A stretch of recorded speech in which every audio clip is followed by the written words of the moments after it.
The Lives of the Saints by Father Alban Butler, January 24th, Blessed Paola Gambara Costa. This saint, a Franciscan Tertiary, whose married life contrasts with the laxity of the time in which she lived, was born near Brescia in 1473.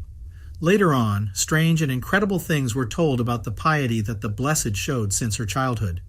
At the age of 12, Paola was given in marriage to a young nobleman named Ludovico Antonio Costa, after all the formalities customary at that time.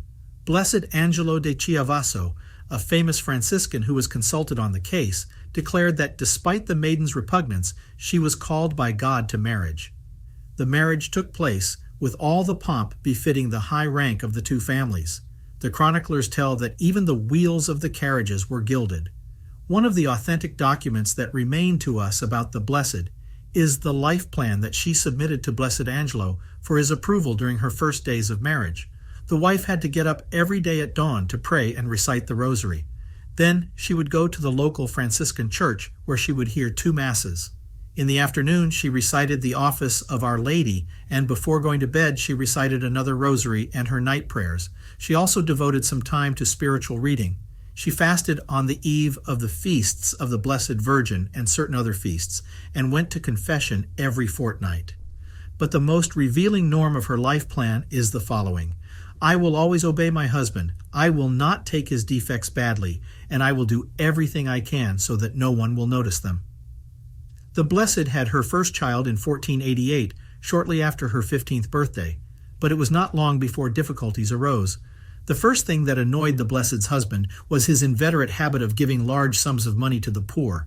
The thing would have been of no great importance in times of prosperity, but in those times hunger was a constant threat, beggars abounded, and the rich jealously stored all they could for times of scarcity. The biographers of the Blessed assure us that seeds, oil, and wine multiplied miraculously as Paula distributed them, so that her charity enriched rather than impoverished her. What was unforgivable on Count Ludovico Costa's part was to have brought into his house a young woman of terrible character who took him away from his wife and became mistress of the house. In spite of the terrible humiliation she had had to suffer from that young woman, Paula charitably assisted her in the illness that led her to the grave. Soon after, she had a priest come and obtained the grace of her conversion.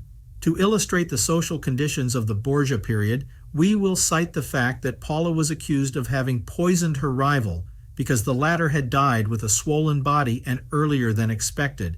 However, thanks to her unalterable patience and charity, Paula managed to finally win back the affection of her husband, who sincerely converted to God and gave his wife permission to practice her devotions and freely exercise charity.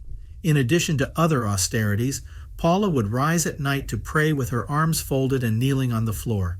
More than once, her servants found her on the ground, fainting and half dead from cold. Many details are told about the charity of the Blessed. For example, having met a woman on the road who had no shoes, Paula gave her the ones she was wearing and returned to the castle barefoot. It is not surprising that the Blessed died at the age of 42 on January 24, 1516. Her cult was confirmed in 1845.